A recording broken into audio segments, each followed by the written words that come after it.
our second. Yes, Julie is here. Hello, Julie. Hello. All right. So Julie Levy is the program coordinator for SASA and holds 2 graduate degrees in ancient Greek and Roman studies. She is an activist, scholar, writer, and YouTuber.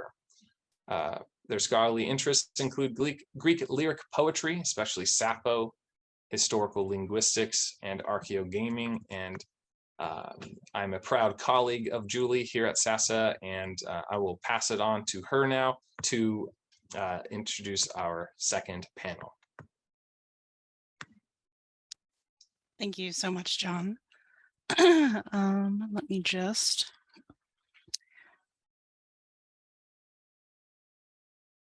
get set up here.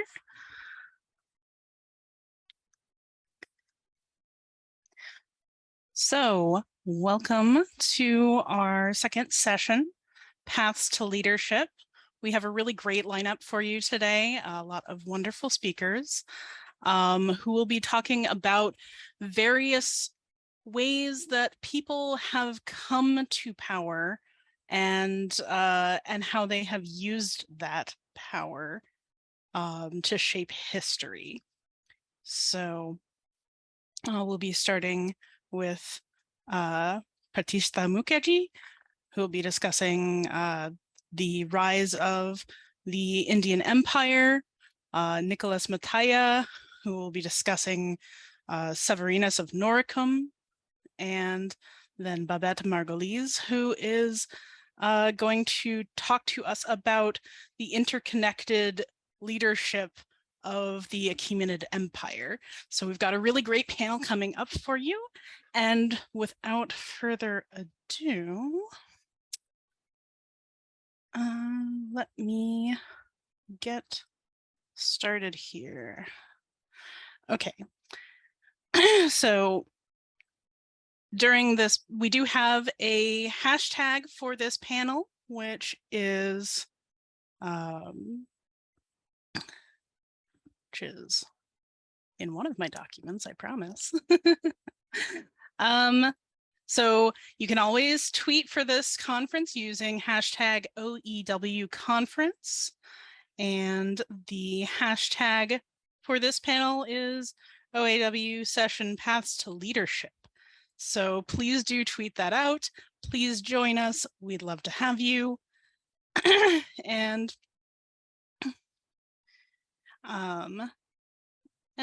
let's go ahead and get started. Pratishtha, if you would.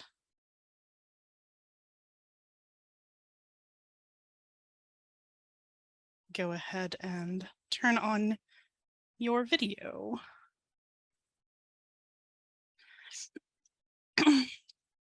So, hello. Pratishtha Mukherjee is presently pursuing her PhD in archaeology and ancient history from the MS University of Baroda. She's done her master's in archaeology and heritage management from Guru Gobind Singh Indraprastha University in New Delhi.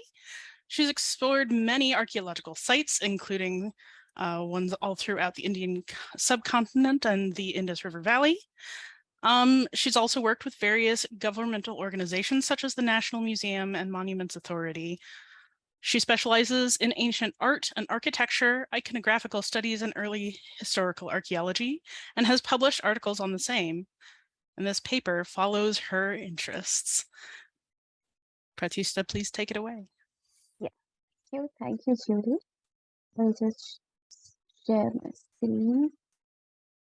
I hope it is visible and it is on full screen. Okay, so good afternoon, everyone.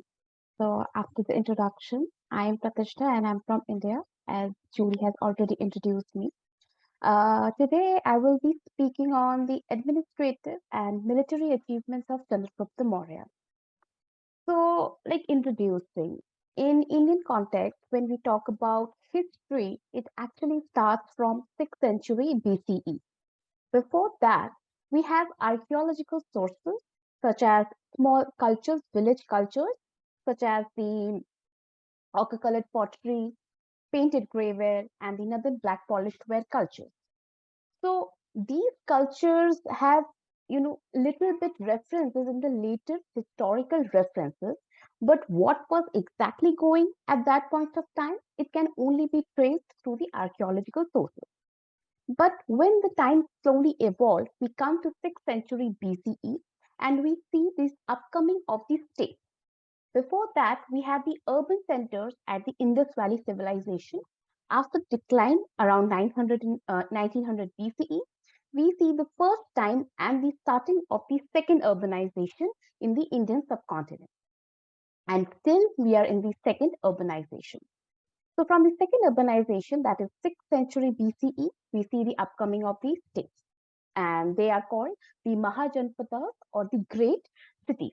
And the various Buddhist texts and Jain texts talk about these states.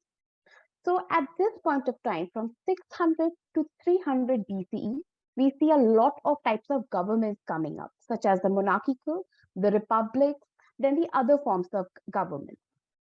And also at this point of time, we see the foreign invasions, the invasions coming here from specifically from Greek, from the Macedonians. Alexander was invading at this point of time. When we reach to 3rd century BCE, we see the upcoming of Chandragupta Maurya. Now, Chandragupta Maurya is said to be first emperor of India, and he has unified the Indian subcontinent. And we need to understand a bit about Chandragupta Maurya. Now, the Mauryan dynasty, it is said to be the greatest empires that have ever ruled in Indian subcontinent, and for 137 years they have ruled. Now, Chandragupta Maurya, he was the founder of the Mauryan Empire. As I said, he was the first emperor and he established the largest political entity that ever existed in Indian subcontinent, and even it is still existing with no changes. This time period witnessed an unprecedented level of economic prosperity, advancement in art and architecture. The great historians in India say that before this, we do not have anything precise. Everything is in fragmentary position. But with, Chandragupta Maurya taking up the throne, even though he was not a born king, he was made a king. So from this point of time, we see that the history becomes precise. The chronology becomes precise. There is no fragmentary. Everything, the archaeological sources and the literary sources corroborate each other. So this time becomes very, very important. And he introduced a highly centralized administrative system with the frame of bureaucratic institutions, as I said, that we still follow in India. Now, how did Chandragupta Maurya came into existence? Now, his origin is quite an obscurity, and there are a number of stories talking about him. But which story do we, actually understand? That is upon all the historians, because historians and the textual sources, they talk about various origin stories. The first story is that of Shudra origin. Now, in India, we have in the that period from 1500 BCE to around 2nd century CE, we had this form of rigid caste system, the Varna system. So the Varna system was Brahman, Kshatriya, the Vaishyas, and the Shudras. And Shudras were said to be the lowest in the society. Now, Shudra origin is that the last king of this Dhanananda. Now, before Chandragupta Maurya came into existence, there were two dynasties already prevailing. First is the Haranyaka dynasty. Second was the Nanda dynasty. Now, the Nanda dynasty had the kings, there were 6 kings, and these 6 kings had lots of wives with them. So it is said that the last king, Dhanananda, and his mistress had a child, and that was Chandragupta Maurya. Some say that he originated from the Nepalese tribe, that there was a tribe with the Poshaka Maurya, and hence the name came Maurya. So there are lots of stories. Now, how did Chandragupta Maurya become Chandragupta? Now, during the Nanda period, there used to be ministers who were called Amatyas or Maha Amatyas, and they were very, very important, and they were having a stronghold on all the administrative and the military powers of the king. Now, the last king Nanda, he was a person who was having a very merry time, and he was, enjoying his time, wasting all of his money on women and on alcohol. So there is a saying in Hindi that Mahila and Madera means women and alcohol. You should stay away from these two things. Otherwise, a man would be, devastated. He will be destroyed. So this was what's happening. Now, when Chanakya or Kautilya, he was a great minister, and even still, in the Indian society, we say that Chanakya Niti is this, Chanakya says that, and in Arthashastra, is one of the most important books. Now, when he went to the king and he said that you are wasting all of his money, all of the state's money, he was thrown out of it, thrown out of the state. So he went out and he was seeing a lot of people interviewing them. Then he saw Chandragupta Maurya. So that this story is quite debatable because there are no proper textual or archaeological sources claiming this story. But since it is in the society, it is, a continuous tradition. So people accept this story. So with the help of Chanakya and Chandragupta, they overthrew the Nanda, and finally the Mauryan dynasty was brought into existence. Now, if you see the map, this was the region of Chandragupta Maurya who was ruling it. Now, during his period, Chandragupta Maurya's period, he had three important military conquests. So these were the military achievements. First was the conquest of Punjab. Now, when I'm talking about Punjab, it is absolutely the undivided Punjab, including the parts of Afghanistan and Pakistan. So this was the region of Punjab, and this point of time, the Greeks were here. The satraps were ruling here. Now, Alexander, when he invaded India, he divided his regions into various provinces, and these provinces had chiefs or a certain type of executors who were called satraps. In Sanskrit, it becomes Kshatrap. Later in the context, in Western India, specifically in Gujarat, the Western Kshatraps built up a huge empire, and the Indo-Greeks built up a huge empire in the in the period. So there are stories that Alexander had a meetup with this Chandragupta Maurya when he was a little boy, but only one text, that is Plutarch, he talks in his text that yeah, they met, but no other text, all other texts are silent about the meeting of Chandragupta and Alexander. So Chandragupta Maurya, with the help of Chanakya, he conquered the area of Punjab because there were these small provinces, the satraps were there, and he, with petty battles, they were having these small battles, and he was slowly conquering the area of Punjab. After conquering this region of Punjab, he invaded the area of Magadha, where he founded the new dynasty of the Mauryan dynasty in 322 BCE. So here, this is the main region where all of the North Indian empires were prevailing. So he invaded Magadha, and therefore the Mauryan dynasty was formed. Now you might be thinking that why this area? Now this is the Ganga Yamuna Doab, and it is said to be the most fertile region in this whole country. This is the most fertile region, and also if you see sea, the sea is here, the trade routes are here. All the major trade routes cross here. So it is an important political center as well as trade center. So a lot of revenue would be generated. So this center was the most important. That is the reason why all the empires and all the kingdoms were here. And also Buddha and Jaina, Mahavir, were also born in the same region. They were, walking around and preaching their teachings all in the same region. Now, the second important Chandragupta's achievement was the defeat of the Nanda ruler. Now, after fighting up with the Punjab's satraps and everything and unifying them under them, he had a large cavalry. Now, there were 60,000 horses and chariots and 1,000 standing army. So this all army in the Indian context we see for the first time. in the Indian context. The chariots are coming up, the chariots which were run by horses. Before that, we do not have any archaeological or any textual references about horses. That is quite debatable, since this is now refuted because the dates are shifting back, because there were stories that horses came here in India through Central Asia and all, but these stories are now refuted, and because the dates have been pushed back to around 1500 to 1600 BCE. So after all of these things came, they bashed the Nanda dynasty, because Dhanananda, the last ruler of the Nanda dynasty, was already, he has already wasted all his money on women and alcohol, and he had nothing. So bashing him and controlling him was much more easier with such a big army. Now, the third important military achievement of Chandragupta Maurya was that the war with Seleucus.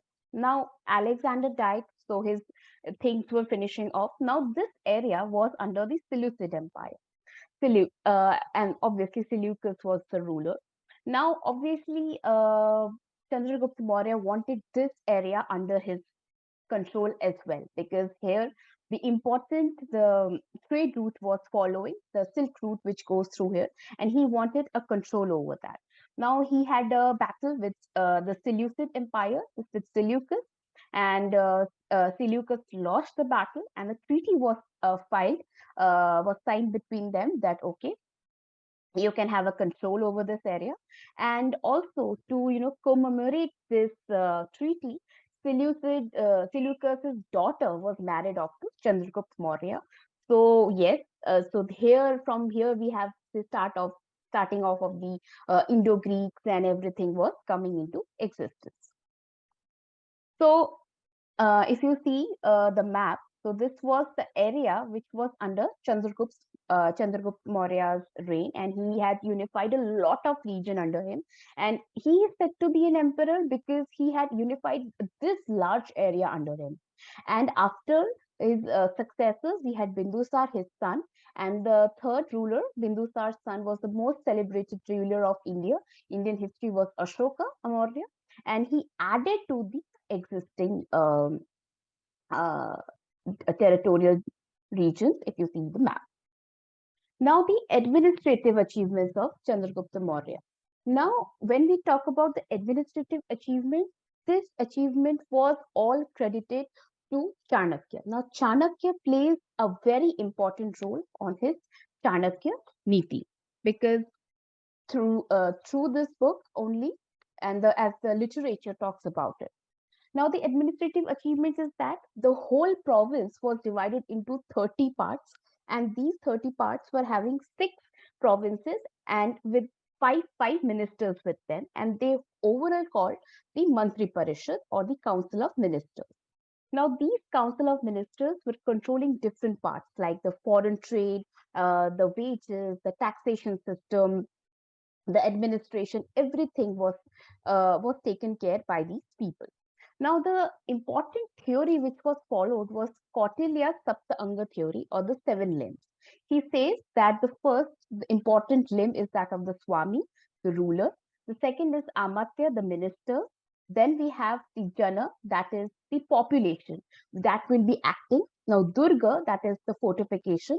Kosha, the treasury. Danda, the army, and Mitra are the allies. So if you follow this, the state will be prosperous. Now, there were different type of, the state was divided into various parts: the navy, the supply, the transport, and each of these heads were having a certain head who used to control all of the things, and they were directly answerable to the king. Now, here what was happening, that Chanakya had already said that the king should be, accessible to the normal people as well. He is not the supreme. He is a person who has been elected by the people, or he has been chosen by the people to represent and solve their issues. So that is being still followed in India. The republic, democracy is still there in India. So that is a cultural continuation that we see. So I would be concluding, my concluding remarks would be that now Chandragupta, even though he had a very small time in ruling, and in the later period he became a Jain, and he went to Karnataka with his teacher Bhadrabahu, and he followed Salekhana. That is, he fasted until he had death. So he was a very uh, because he had a very troubled life, and he was a very simple person but with great achievements, with very I would say a very sharp towards controlling the administration, and the military achievements were there, and the administration of his empire was pursued by his successors with no change, was even though no change was felt necessary, because with the help of Chanakya he has made it. And even today the Indian government follows the same Chanakya Niti, I would say, that with no change. So it is a cultural continuation, and the system of administration was of a very centralized type, having a powerful bureaucracy at the center. So the king was controlling each and everything, taking care of everything, and Chandragupta is said to be and will always be the first emperor of India. So thank you. Thank you very much, Pratishtha. That was a wonderful paper. We do have several questions. Let's start with one from Bibia on YouTube. Can you talk about how much interaction there would have been between India and Egypt, like the trade connections at the time of Maurya? Okay, when we are talking about the connection with India with Egypt, so we are going back around 2,500 years back. So that is where we have the Indus Valley civilization, which is prevailing. And yes, they were having proper connections with the Egyptian people, because we have seen certain things like the materials. We were seeing that the Harappans or the Indus Valley people were trading with the Egyptians, and in Egypt also, with the excavations of various sites, we have seen that the Carnelian beads, the faience beads, the steatite, then the trademarked Harappan pottery that we call it in Indian context, that was seen in Egypt. Even the cotton was traded from Gujarat. It is said that for making mummies, they used to have these cotton bandages, and that was traded from Gujarat. So and even the Egyptian inscriptions talk about the same thing, that the Indus Valley people were actually trading with them. So this is the connection with the Egyptians with India.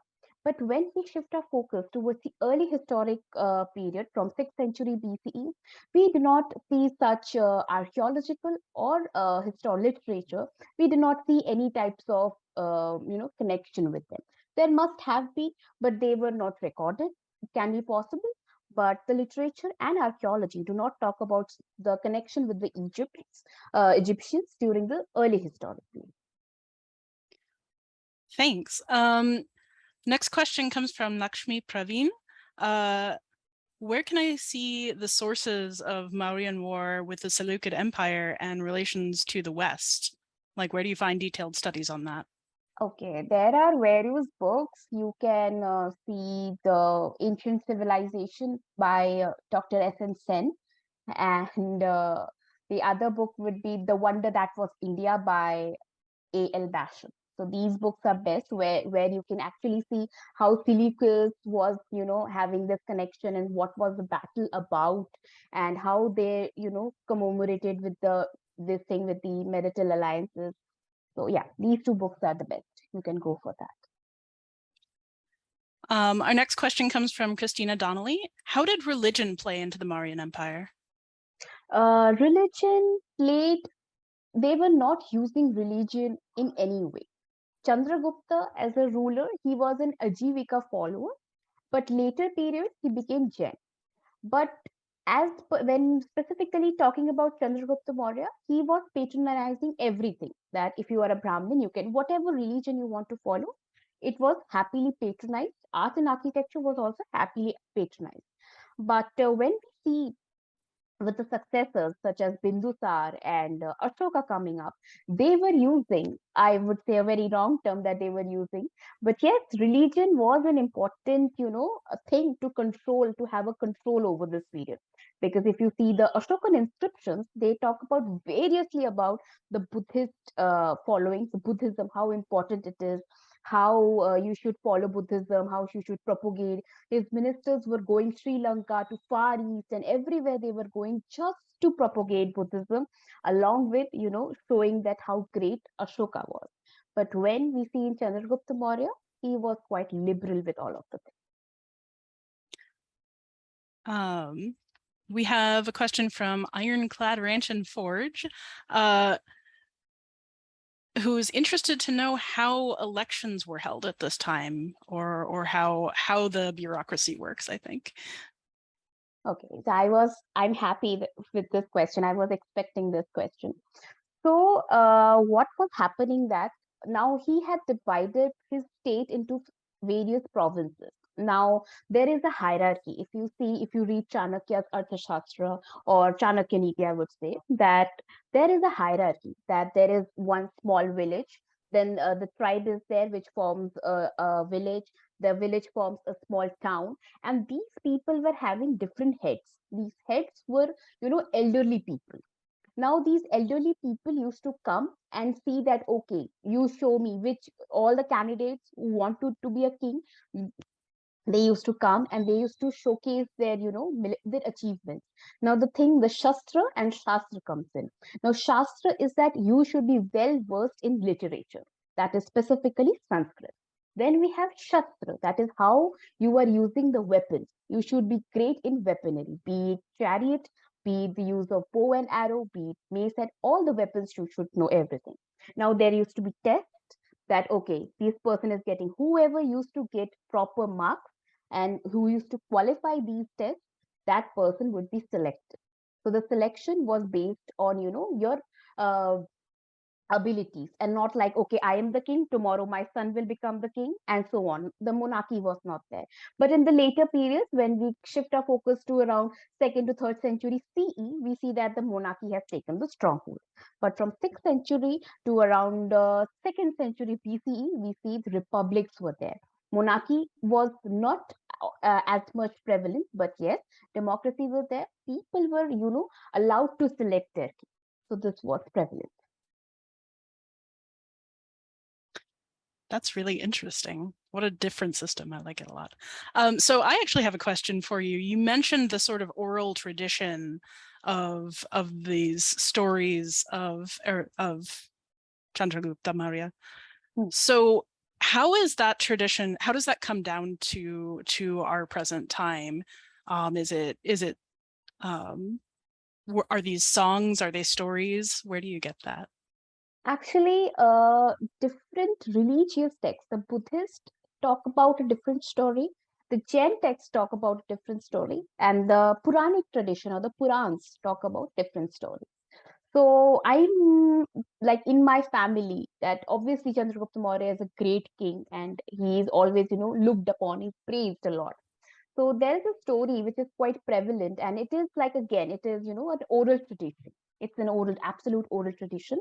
This story has got no place in literature or any other important literary source. So this is an absolute story. When you visit Magadha or the present Bihar region, there is a story in Magadha that Chandragupta Maurya was a person of very low caste. But because in Indian context, we had the system of low caste, upper class, and everything. We still follow this. So he was a person of very low caste, and his mother was a concubine. She was a mistress to a king. And when she died, uh, like in Hindu traditions, we cremate a person's body. So he wanted, wood to cremate his mother, and nobody helped him, saying that, okay, your mother was a mistress and you are a son of a mistress, we are not going to help you. So at that point of time, he said that, no, I am going to change this system and I will become a king, so that nobody in this society ever suffers due to such things. At that point of time, Chanakya sees this. Kautilya sees that, okay, that how much this child is suffering, but still he is, having a attitude, okay, I will change this system. That is the point. That is the breaking point where Chandragupta decides to train this child. Then it becomes Chandragupta Maurya. This is an oral tradition and it is quite prevalent in the states of Bihar and Bengal. So, yeah. Thank you so much. There's a lot of people in the chat who have more questions, but I'm afraid we're out of time for now. Thank you for such a wonderful presentation, Pratishtha. Please feel free to engage with your fans in the chat. Yeah, sure. We'll Thank see you. We'll move on to our next presentation. Please allow me